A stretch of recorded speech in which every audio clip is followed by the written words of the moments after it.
কিয়ামতের দিন আমাদের সামনে যখন আমাদের আমলনামা আনা হবে, তখন দেখবো আমাদের পাপ 1টা 2টা 10টা 20টা। তো তখন আমরা দেখে বলবো আমি তো এই পাপগুলো করি নাই। তো তখন আল্লাহ তাআলা বলবে তুমি পাপগুলো করো নাই, কিন্তু তুমি বলছো আমার মনে হয়, আমার মনে হয় সে চোর, আমার মনে হয় সে মিথ্যা কথা বলে, আমার কাছে মনে হয় যে সে ভণ্ড। সো এই যে আমার মনে হয়, এই যে আন্দাজে কথা বলা, এইটা কোরআনে স্পষ্ট গোনা বলে বলা হয়েছে, যে এটা হচ্ছে গোনা। আন্দাজে কথা বলতে আমাদেরকে নিষেধ করা হয়েছে। বাট একটাবার ভাবো, আমরা এই পর্যন্ত আমাদের লাইফে কতবার আন্দাজে কথা বলে আসছি, কতবার, কত সবার। সূরা কাহাফে বলা আছে যে তোমাদের প্রতিটা কথা রেকর্ড করা হয়।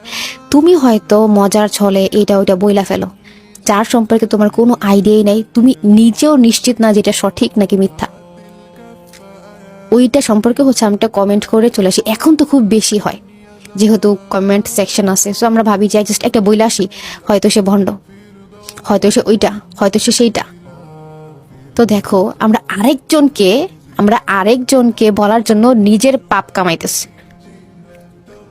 নিজের পাপের পাল্লা আমরা ভারী করতেছি, যেখানে স্পষ্ট বলা হয়েছে যে তোমরা আন্দাজে কথা বলা থেকে বিরত থাকো।